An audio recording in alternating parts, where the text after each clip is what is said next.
more important than sex education, which I'm sure you all want. You were never that quiet. Well, let's move on. What other classroom skills did your students enjoy? Well, Please give her the thing. there we go. I really enjoyed having them write essays, short stories. You know, what was your favorite thing last summer? Who did you do last summer? Those kinds of things. But the reason that I enjoyed it so much was that I got to use my red felt tip marker.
And I could slash and circle and annihilate those little papers for those little brats. And it was so exciting.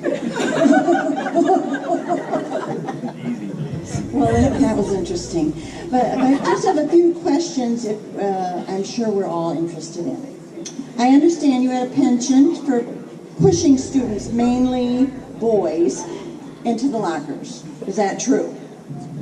That is definitely not true. Definitely. They were love taps.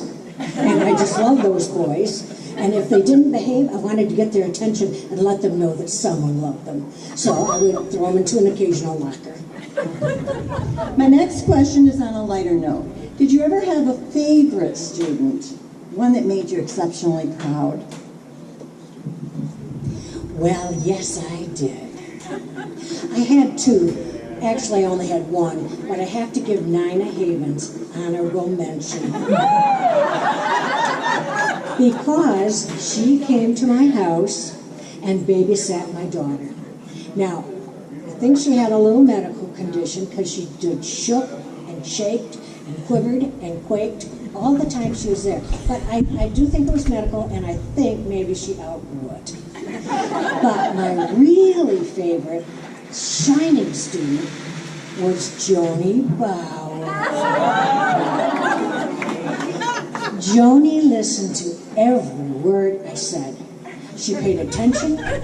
She got all A's. She got very few red marks on her papers. And she served mankind by being a state representative.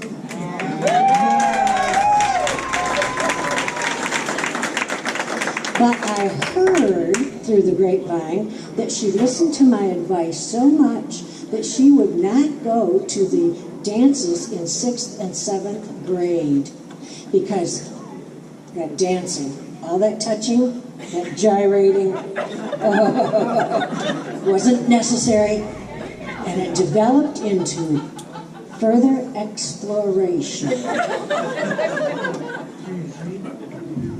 My final question this evening is if you ever had any students visit you after they ventured into adult world. Well, yes, I did. One evening, as I'm relaxing, the telephone rang, and Kim McKellar, I don't know if any of you remember Kim McKellar, he was special. He called and wanted to know if he and his friend, Steve Barracks, could come over and visit me. And I said, I don't take students coming to my house, especially in the evening. Well, he said, Mrs. Brown, Mrs. Green, I'm not afraid of you anymore. And he came over and he brought Steve and Steve's wife, Mrs. Biggs. Well, I couldn't find any lockers. I couldn't find my stick. I didn't know what I was going to do to protect myself from them. But I said, I let them come up on my porch, and they coerced Mrs. Barracks into taking our picture. Our picture. There is a picture out there in this world of Mr. Barracks and Kim McKellar and myself. And then I heard afterwards that Mr. McKellar said he noticed my buttons were unbuttoned. And he said, you know, those girls were lopsided. Well, I'm going to tell you, there's nothing wrong with these girls. Thank you so much for your time and interesting take. Now, your Amber Cares, thank you. We'll take you home. The rooms are waiting. Now, I would like to introduce another special guest, Mr. Fudd. Mr. Fudd? He taught science. There he comes. Hello, Mr. Fudd.